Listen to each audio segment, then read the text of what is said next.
Benvenuti, anime sensibili e cercatori di verità che popolate il nostro rifugio, Gossip alla turca. Oggi vi chiediamo di spegnere il rumore di fondo, di dimenticare per un attimo i titoli sensazionalistici e le foto rubate dai paparazzi, per immergervi con noi in una dimensione diversa, più intima e infinitamente più profonda. Oggi non parleremo di dove sono stati visti o con chi, ma di chi sono diventati. C'è un filo invisibile, sottile come la seta ma resistente come l'acciaio, che lega ancora Can Yaman e Demet Özdemir. Non è un filo fatto di incontri segreti o di messaggi criptici, ma di pura risonanza artistica. Oggi, questi due giganti non condividono lo stesso set, non respirano la stessa aria in un trailer, né coordinano i loro sorrisi per le fotocamere. Eppure, se ascoltate attentamente, le storie che stanno raccontando separatamente vibrano della stessa, struggente melodia.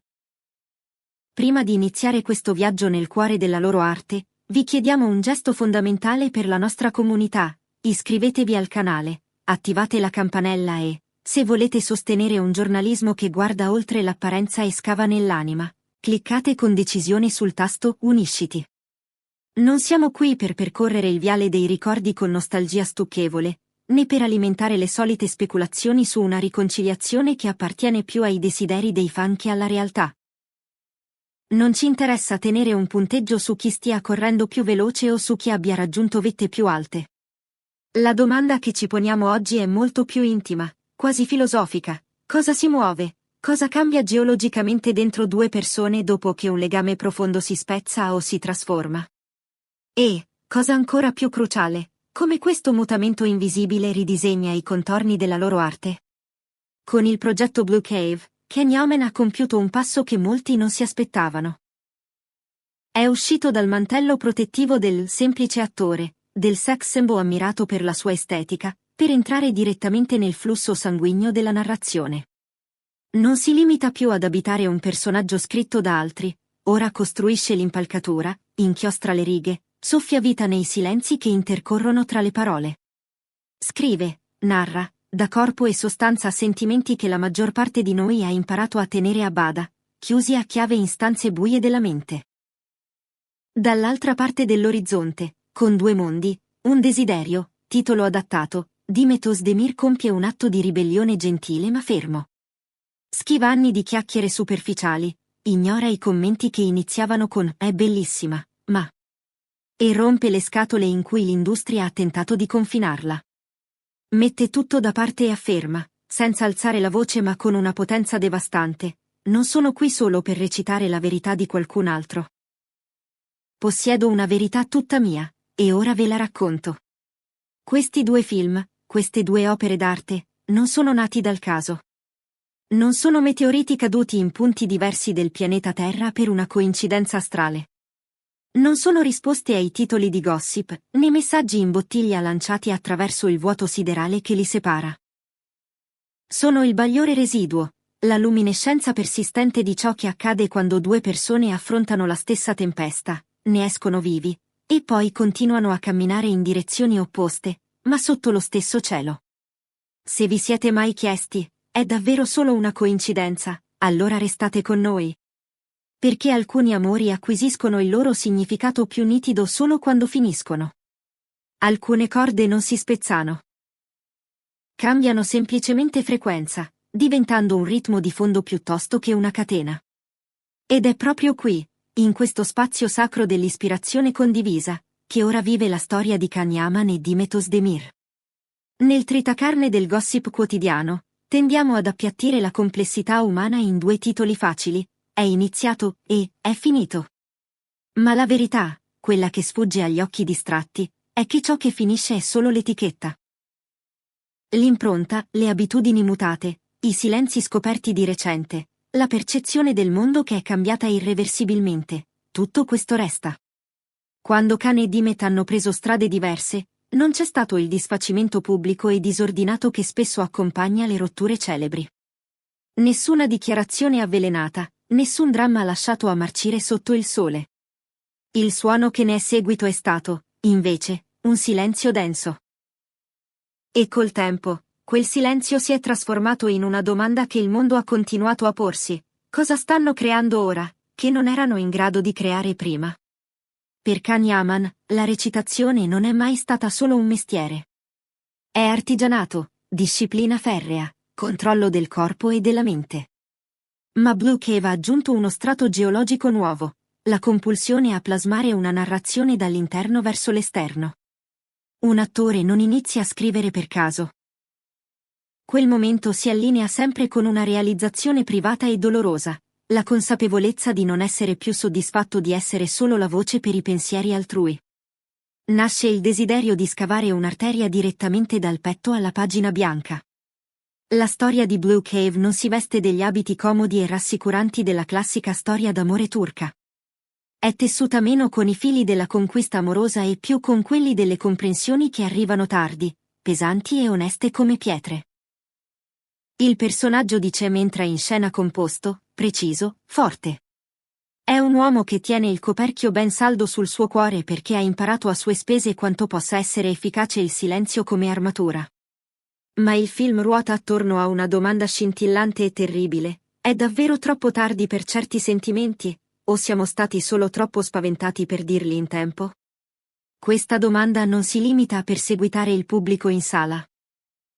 Sembra rimbalzare contro l'architetto stesso del film, Khan, che ha avuto il coraggio di porsela sulla carta prima ancora che la macchina da presa iniziasse a girare. È la vulnerabilità maschile messa a nudo, è il riconoscimento che la forza fisica non protegge dai rimpianti. Cari amici di Gossip alla turca, voi avete percepito questa nuova profondità in Khan? Sentite che sta parlando di sé attraverso Cem? Scrivetelo nei commenti, vogliamo conoscere la vostra sensibilità. Il viaggio di Dimet traccia un arco lungo una strada diversa, ma parallela. Dall'esterno, gran parte della sua carriera è apparsa lucidata, perfetta, illuminata da tutte le angolazioni. Ma la luminosità non è sinonimo di essere ascoltati. Per anni, ci sono stati giudizi velati. Frasi che iniziavano con un complimento e finivano con un soffitto di vetro. È brava nella commedia, ma è bellissima, ma Dimet non ha lanciato una difesa pubblica. Non ha risposto colpo su colpo sui social per avere l'ultima parola. Lei ha fatto qualcosa di più potente, ha scritto. Con Due mondi, un desiderio, entra nel cerchio non solo come attrice, ma come narratrice dotata di una propria bussola morale ed emotiva. Il cuore di quel film non è una storia d'amore nel senso tradizionale del termine. È l'odissea di persone perse nel labirinto dell'età adulta che riscoprono il bambino che hanno dovuto abbandonare lungo la strada per sopravvivere. E forse la scelta più sorprendente nell'opera di Dimet è ciò che manca: non c'è amarezza, non c'è regolamento di conti, non c'è l'impulso di punire chi l'ha ferita. La storia guarda verso la guarigione. Tende la mano alla misericordia. Si fida della possibilità che la speranza non sia ingenua, ma necessaria come l'aria. È la risposta di una donna che ha deciso di trasformare le cicatrici in feritoie da cui far entrare la luce. Mettete i progetti uno accanto all'altro e qualcosa di non detto li lega insieme come un nodo marinaro. Non è perché rispecchino le trame o condividano tipi di personaggi. La parentela vive nelle loro radici. La narrazione di Khan è ombreggiata come un'ora tarda della notte, più contemplativa, volatile sotto la calma apparente, che pone domande che non promettono risposte ordinate. Quella di Dimet è illuminata come il mattino, morbida, ristoratrice, piena di respiro. Uno si tuffa nella corrente sotterranea e pericolosa, l'altra stende un prato su cui riposare. Questa non è una gerarchia. Non c'è un meglio o un peggio. È un ciclo. Sono due fasi dello stesso modello meteorologico che passano attraverso finestre diverse. Spesso fraintendiamo l'ispirazione. Pensiamo che emerga solo dove le persone si incontrano fisicamente, collaborano, si scambiano appunti davanti a un caffè.